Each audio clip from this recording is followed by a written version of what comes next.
بسم اللہ الرحمن الرحیم، السلام علیکم، گڈ مارننگ، صبح بخیر، کیسے ہیں آپ لوگ؟ امید کرتی ہوں بالکل ٹھیک ٹھاک ہوں گے اور دعا کرتے ہیں آج کا دن آپ کا بہت ہی اچھا گزرے، ہنستے ہوئے مسکراتے ہوئے خیر و عافیت کے ساتھ گزرے۔ ناظرین، آپ دیکھ رہے ہیں روحی اٹن اور میں ہوں آپ کی ہوسٹ آسمان نورین۔ ایک نئی صبح میں آپ کو خوش آمدید کہتے ہیں۔ آج 27 دسمبر اور 27 دسمبر کو آج جو ہے محترمہ بے نظیر بھٹو کی آج جو ہے برسی منائی جا رہی ہے، 16ویں برسی منائی جا رہی ہے۔ اگر ہم محترمہ بے نظیر بھٹو کی بات کریں تو پاکستان کی وہ پہلی خاتون تھیں جو وزیر اعظم بنی اور اسلامی ملک کی پہلی خاتون۔ اس کے ساتھ ساتھ اگر میں بات کروں ان کی سیاست کے حوالے سے تو ان کی جو سیاست تھی وہ بہت ہی بہترین لیڈر تھیں۔ اگر ہم خواتین کے بارے میں بات کریں کہ خواتین میں کیسے حوصلہ آیا کہ وہ بھی آگے سیاست میں آ سکتی ہیں، تو اس کی مثال جو ہے وہ اعلیٰ مثال وہ محترمہ بے نظیر بھٹو کی ہے۔ اچھا، میری خود کی بھی بڑی فیوریٹ تھیں اور جب ان کی ڈیتھ ہوئی، ان کی ڈیتھ سے کچھ دن پہلے ہی میں نے ان کو دیکھا اور ایک شدید خواہش تھی کہ زندگی میں کبھی ان سے ملاقات ہو سکے، لیکن میں کہتی ہوں کہ نہیں تھا ایسا ممکن کہ ان سے ملاقات بھی نہ ہو سکی۔ اور لیکن اگر ہم بات کریں کہ اتنی نڈر اور اتنی بہادر خاتون جنہوں نے جیلیں بھی کاٹی، پاکستان پیپلز پارٹی کی اگر ہم بات کریں تو ہم جمہوریت کی بات کرتے ہیں تو سب سے پہلے جو خیال آتا ہے وہ پاکستان پیپلز پارٹی کا آتا ہے، اور جنہوں نے اس کا پرچم بھی بلند کیا اور جتنی بے تحاشا انہوں نے جدوجہد کی، قربانیاں دیں، اس کی مثال کوئی ہم اور دے نہیں سکتے۔ تو ان کے لیے، ان کی مغفرت کے لیے دعا کریں۔ آج جو ہے اجتماعی دعا بھی ہوگی، بہت ساری تقریبات بھی جو ہیں وہ منعقد کی جائیں گی پاکستان پیپلز پارٹی کی طرف سے۔ تو آج ہمارے ساتھ گیسٹ بھی موجود ہیں، انہی سے ریلیٹڈ آج ہم ان سے بات بھی کریں گے۔ ہمارے ساتھ موجود ہیں جی خالد حنیف لودھی صاحب، جو کہ ڈویژن پریزیڈنٹ پاکستان پیپلز پارٹی ملتان سے ہیں۔ السلام علیکم، کیسے ہیں آپ؟ ٹھیک ٹھاک ہیں؟ ویلکم کرتے ہیں اپنے شو میں آپ کو۔ اور اس کے ساتھ ہی جو ہمارے دوسرے گیسٹ ہیں وہ ہیں جی ہمارے روحی کے رپورٹر ہیں شکیل سلطان۔ السلام علیکم، وعلیکم السلام، کیسے ہیں آپ شکیل؟ ٹھیک ٹھاک ہیں؟ جی الحمدللہ، ویلکم کرتے ہیں اپنے شو میں آپ کو۔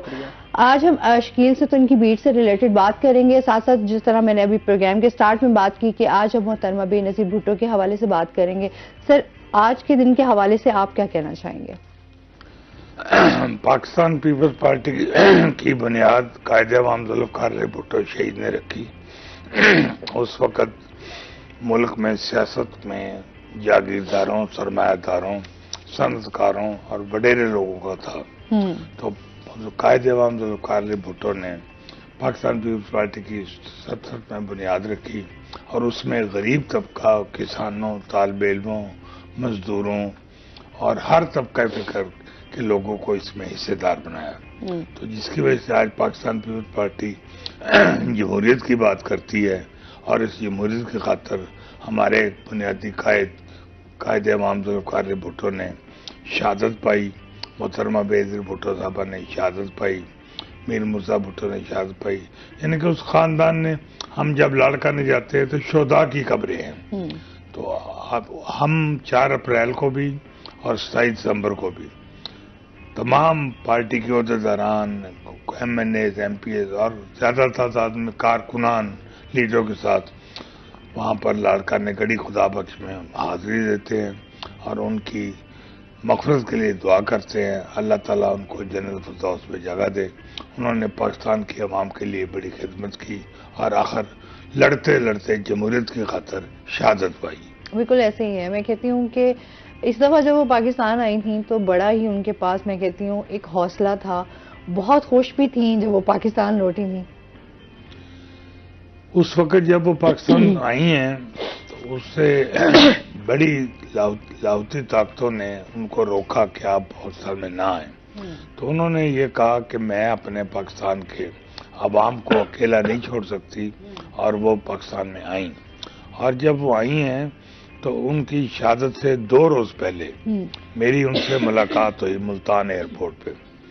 وہ اس سے پہلے مظفر گڑھ میں جلسہ کر کے آ رہی تھی، تو انہوں نے یہاں سے آ کر پنڈی جانا تھا اور پنڈی جلسہ کر کے واپس آ کر ملتان میں جلسہ کر رہا تھا، جو آخری جلسہ تھا۔ ہاں جی، جو آخری جلسہ، وہ اللہ تعالیٰ کا حکم تھا یا ان لوگوں کی سازشیں تھیں جنہوں نے ان کو پنڈی میں جلسہ عام میں شہید کر دیا، اور ہم 27 دسمبر کو ان کی شہادت ہوئی ہے۔ اللہ تعالیٰ ان کی مغفرت کرے، اللہ تعالیٰ ان کو جنت الفردوس میں جگہ دے۔ انہوں نے پاکستان کے عوام کے لیے، غریب عوام کے لیے، طالب علموں کے لیے، کسانوں کے لیے، مزدوروں کے لیے، ہر طبقہ فکر کے لیے جد و جہد کی. انہوں نے ملک سے جلا وطنی کاٹی، جیلیں کاٹی، شاہی قلعہ کاٹا. وہ پہلی خاتون وزیر اعظم تھی جنہوں نے اس ملک کی خدمت کے لیے اپنی جان تک دے دی اور وہ شہید ہو گئی. بالکل جی. اس میں مزید بھی آپ سے جانتے ہیں، اس کے ساتھ ساتھ جو ہے شکیل سے بھی جانتے ہیں. شکیل، اس ٹائم غیر رجسٹرڈ کالج سے جو ہے طلبہ کو کیا ہو رہا ہے، کالجز کے حوالے سے بتائیے گا. بالکل، پہلے بھی روہی جو ہے، روہی نیوز چینل جو ہے وہ غیر رجسٹرڈ اداروں پر کام کیا ہے. کئی ایسے اداروں کی نشاندہی کی روہی نیوز چینل سے ہم نے، کہ جو رجسٹرڈ نہیں تھے پراپر اتھارٹیز سے اور غیر رجسٹرڈ طریقے سے چلائے جا رہے تھے. لیکن یہاں پہ پھر والدین ہم سے یہ سوال کرتے ہیں، کیونکہ جب بھی ہم تعلیمی مسائل پر بات کرتے ہیں نا تو یہ چیز آ جاتی ہے کہ آپ استادوں کے خلاف جا رہے ہیں. تو یہاں پہ یہ سمجھانا ضروری ہے کہ اگر کوئی غیر رجسٹرڈ ادارہ چل رہا ہے، ٹھیک ہے، بچوں کو تعلیم تو دے رہے ہیں، تعلیم میں کردار ادا کر رہے ہیں، لیکن کہیں نہ کہیں اس کے بڑے نقصان بھی ہیں. اب اگر محکمہ ایجوکیشن نے کسی ادارے کو رجسٹرڈ کرنے کے لیے کچھ پالیسیز بنائی ہیں تو وہ کسی وجہ سے بنائی ہیں کہ وہ پالیسیز پوری ہوں گی تو ہی تعلیمی معیار پورا ہو سکے گا. جو ادارہ رجسٹرڈ نہیں ہوتا، اٹس مین کہ وہ ان معیارات کو پورا کر ہی نہیں رہا. جب وہ تعلیمی معیارات اور شرائط کو پورے نہیں کر پا رہے تو جتنا بھی بچہ اس میں پڑھ رہا ہوتا ہے اس کو اس طرح سے معیاری تعلیم نہیں ملتی جس طرح سے حکومت نے سیٹ کی ہوئی ہے. آپ دیکھیں، جب بھی کوئی آپ حکومت کی طرف سے بنایا گیا اسکول وزٹ کریں یا کالج وزٹ کریں، یونیورسٹی وزٹ کریں، وہاں پہ کمپیوٹر لیب بھی ملے گی، سائنس لیبارٹری بھی ملے گی، پلے گراؤنڈز بھی ملیں گے، ٹیچرز پورے ملیں گے. اس کے ساتھ ساتھ سلیبس ایک جو گورنمنٹ کی طرف سے دی جاتا ہے وہ لگا ہوا ملے گا. اسٹوڈنٹس کو کلاس روم کی فیسلٹیز بھی دیکھنے کو مل رہی ہوتی ہے. جو سٹاف پڑھا رہا ہوتا ہے وہ بھی ہائیلی کوالیفائڈ ہوتا ہے. یہ تو ہیں گورنمنٹ کے معیارات. اگر اسی طرح اگر ہم پرائیویٹ کی طرف آ جائیں تو پرائیویٹ میں یہ تمام معیارات پورے نہیں ہوتے. ایک پلے گراؤنڈ جتنا چاہیے ہوتا ہے، آج کل جتنے اسکول بنے ہوئے ہیں نا، ان اسکولوں کا ٹوٹل رقبہ حکومت کے دیے گئے پلے گراؤنڈز پر بھی اس کے برابر بھی نہیں آتا. ٹھیک ہے، تو جب ایک پلے گراؤنڈ جتنے رقبے کم رقبے میں بھی اسکول چلایا جا رہا تھا تو دیگر جو سہولتیں ہیں وہ پوری نہیں ہوتی. تو اسی طرح ملتان میں ہم نے پچھلے دنوں دیکھا ڈائریکٹوریٹ آف کالجز نے انسپیکشن کی، کچھ روہی نے بھی ساتھ دیا. کچھ ہم نے کالجز دیکھے جس میں میرٹ کالج ہے، اس کے ساتھ 2 پیک کالج ہے، ایک اور کالج بھی دیکھا گیا تھا، یہ ان رجسٹرڈ تھے. اب غیر رجسٹرڈ کالجز کو دیکھ کر حکومت نے اس پر ایکشن بھی لیا. اب اس پر کارروائی مختلف ہوتی ہے. سب سے پہلے تو نوٹس جاری کیا جاتا ہے کہ آپ اپنے کالج کو رجسٹر کروائیں. اگر رجسٹر نہیں کروا رہے تو اس پر پھر پراپر جرمانے بھی عائد کیے جاتے ہیں، سزا بھی کی جاتی ہے. لیکن یہاں پہ والدین جو یہ سمجھ رہے ہیں کہ مطلب اداروں کو چلنے دینا چاہیے. اب اس کا نقصان یہ ہوتا ہے، جس طرح کچھ عرصہ پہلے BZU کا لا کالج کیس کا معاملہ چلا، بچے پڑھ رہے تھے، ہزاروں میں اسٹوڈنٹس قانون کی تعلیم حاصل کر رہے تھے. کوئی سننے میں آتا ہے یہ BZU کے کنٹرولر ایگزامینیشن کے اعداد و شمار ہیں کہ 12,000 کے قریب بچہ جو ہے وہ جنوبی پنجاب میں مختلف کالجز میں زیر تعلیم تھا. اب ان کالجز کو ایفیلیشن بظاہری ایفیلیٹڈ تھے نہیں، بظاہری ایفیلیشن دی گئی تھی کہ ہمارے کالجز جو ہیں وہ BZU سے الحاق شدہ ہیں، کہ وہاں سے آپ کو ڈگریز ملیں گی. لیکن اسٹوڈنٹس اتنا زیادہ ہو گیا، جب اسٹوڈنٹس آگے انرول ہی نہیں تھے. اسٹوڈنٹس لاکھوں میں فیس دے رہے ہیں لیکن آگے انرول نہیں ہیں. جب امتحانات کا ٹائم آیا تو امتحانات نہیں ہو رہے، نتائج نہیں آ رہے. اسٹوڈنٹس جو ہیں جس کی ڈگری 4 سال میں مکمل ہونی تھی 6 سال گزر گئے، جس کی 3 سال میں مکمل ہونی تھی 5 سال گزر گئے. اب اس میں زیادہ تر جو تعداد ہے وہ غریب طلبہ کی ہے. تو ہوا کیا، جب یہ کیس باہر آیا، ہائی کیس بن گیا، ہائی پروفائل کیس بن گیا، کیونکہ اس میں اتھارٹیز کے جو بڑے افسران تھے وہ ملوث نکلے، کروڑوں کی کرپشن تھی. تو تمام کالجز کو لیا گیا جو ایفیلیٹڈ نہیں تھے، ان کو رجسٹریشن منسوخ کر دی گئی. معاملہ سارے پروسیجرز جو ہیں، جو ایکٹیویٹیز ہیں تعلیمی، وہ وہیں رک گئیں. اب وہ 12,000 اسٹوڈنٹس جو ہے وہ لاوارث ہو گیا. اب اس کا کوئی وارث نہیں بن رہا. کئی اسٹوڈنٹس نے احتجاج کیے ہیں اور 1-2 اسٹوڈنٹس خودکشی کر چکے ہیں اسی وجہ سے کہ مطلب انہوں نے پراپر لیٹرز جاری کیے ہیں اسٹوڈنٹس نے خودکشی کرنے سے پہلے کہ میں غریب تھا، اتنی فیس پر دیکھ کے پڑھ رہا تھا، اب فیس بھی چلی گئی، میرا ٹائم ویسٹ ہو گیا، لیکن ابھی بھی معاملہ کہیں حل کی طرف ہوتا نظر نہیں آ رہا. صحیح. تو اسے ہوا یہ کہ ابھی تک کوئی بھی ان سٹوڈنٹس کا ازالہ نہیں کیا گیا، نہ امتحانات لیے جا رہے ہیں اور نہ ہی ان کو پراپر نظر آ رہا راستہ کہ ہمیں ڈگری کہاں سے ملے گی. تو اسی طرح جو کالجز اب چل رہے ہیں جو رجسٹرڈ نہیں ہیں، جن کی کوئی ایفیلیشن نہیں ہے، جن کا ڈگری کہیں سے کوئی ایفیلیٹڈ نہیں ہے، اچانک فرض کریں کہیں نہ کہیں کوئی ایسا ایشو ہو جاتا ہے اور وہ ادارہ بند کرنا پڑ جاتا ہے، تو وہاں پہ جتنا بھی اسٹوڈنٹ پڑھ رہا ہے اس کا ذمہ دار کون ہوگا؟ یہ اب اس حوالے سے پھر والدین یہ کہتے ہیں، یہ جب ہم نے یہ معاملہ اٹھایا روہی نے، تو والدین یہ کہتے ہیں کہ یہ اتھارٹیز جو ہیں، جو گورنمنٹ آفیشیل، یہ پہلے سوئے ہوئے تھے جب ادارے یہ بنے، جب یہ چل رہے تھے. اب جو ادارہ پچھلے دنوں ہم نے ایکسپوز کیا ہے بن بوسن کا، وہ 6 سالوں سے چل رہا تھا. اور جب میں ڈائریکٹر کے پاس جا کے بیٹھتا ہوں، ڈائریکٹر صاحب کو کہتا ہوں کہ سر یہ کالج جو ہے، ڈی پی آئی کو بھی کال کی، سر یہ کالج ہے، یہ ایشو ہے، اس پر آپ کارروائی کریں جو بنتی ہے. اس کے علم میں ہی نہیں ہے کہ یہ 6 سال سے یہ ادارہ چل رہا ہے.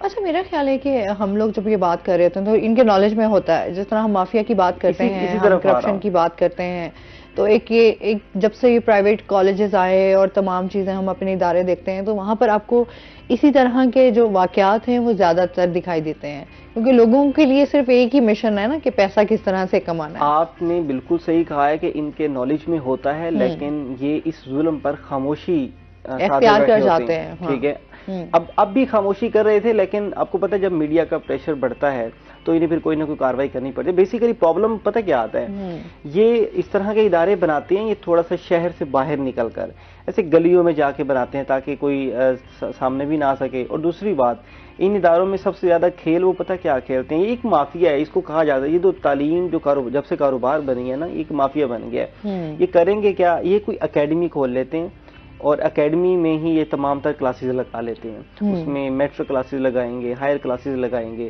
آہستہ آہستہ جب دیکھیں گے کہ والدین کا اعتماد بن گیا ہے، اسٹوڈنٹس آ رہے ہیں، تو وہ کیا کرتے ہیں، اس کو کالج کا ہوتا وہ کیا ہے، صرف بینر لگا دیتے ہیں یہ کالج ہے. اب پھر یہاں پہ حکومت بھی یہ کہتی ہے کہ والدین تصدیق کریں جب بھی بچہ داخل کروانے جاتے ہیں. تصدیق تو ہو رہی ہے.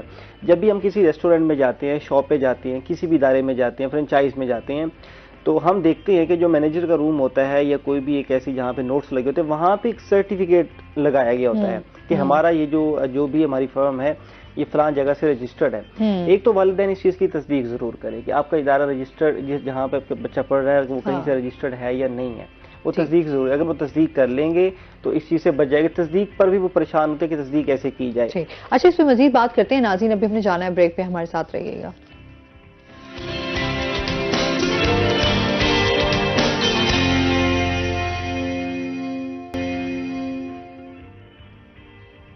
ویلکم بیک ناظرین، روہی 8 میں آپ کو خوش آمدید کہتے ہیں اور اسی کے ساتھ اپنے سیگمنٹ کی طرف چلتے ہیں، ٹوڈیز ویدر. حسن ملک ہمارے ساتھ موجود ہیں. حسن سے جانتے ہیں آج دن بھر موسم کیسا رہے گا، کیا صورتحال ہے؟ جی آسما، ملتان شہر اور گرد و نواح کے اگر آج کے موسم کی بات کریں تو ملتان شہر کا مطلع آج علل صبح سے ہی دھند کی لپیٹ میں دکھائی دے رہا تھا، اور دھند کی شدت بڑھنے کی وجہ سے اور برقرار رہنے کی وجہ سے ملتان شہر میں ہر چیز ہی دھندلی نظر آ رہی تھی. اسپیشلی اور اسپیسیفکلی اگر گرد و نواح کے علاقوں کی بات کریں تو ادھر کافی زیادہ دھند کی شدت برقرار رہی ہے، جس کے باعث موٹر وے کو مکمل طور پر بند کر دیا گیا تھا. اور موٹر وے M4 اور M5 کو رات گئے سے ہی تقریباً 10 ساڑھے 10 بجے قریب سے مکمل طور پر ٹریفک کے لیے بند کر دیا گیا تھا. لیکن جو ہی حد نگاہ بہتر ہوئی ہے تو M4 موٹر وے اور M5 موٹر وے کو ٹریفک کے لیے کھول دیا گیا ہے. اسپیشلی اور اسپیسیفکلی اگر میں بات کروں M4 موٹر وے کی تو M4 موٹر وے عبدالحکیم سے شیر شاہ تک رات گئے ہی بند کر دی گئی تھی. M5 موٹر وے شیر شاہ سے ظاہر پیر تک بھی مکمل طور پر ٹریفک کے لیے بند کر دی گئی تھی. لیکن جو ہی حد نگاہ بہتر ہوئی ہے تو موٹر وے کو ٹریفک کے لیے کھول دیا گیا ہے. اگر اس وقت شہر کی سچویشن کی بات کریں تو شہر میں مطلع قدرے صاف ہے، سورج اپنی آب و تاب کے ساتھ چمک رہا ہے، اور ابھی کچھ ہی دیر بعد محکمہ موسمیات کی جانب سے یہ بھی پیشگوئی ظاہر کی جا رہی ہے کہ سورج مزید اپنی آب و تاب کے ساتھ چمکے گا اور حد نگاہ جو ہے وہ قدرے بہتر ہو جائے گی. اگر اس وقت کی بات کریں تو اس وقت حد نگاہ ملتان شہر میں تقریباً 600 سے 700 میٹر کے درمیان ہے اور گرد و نواح میں تقریباً 200 سے 300 میٹر کے درمیان ریکارڈ کی گئی ہے. آج اگر شہر کے کم سے کم درجہ حرارت کی بات کریں تو آسما آج ملتان شہر میں کم سے کم درجہ حرارت 8 ڈگری سینٹی گریڈ تک ریکارڈ کیا گیا ہے. زیادہ سے زیادہ درجہ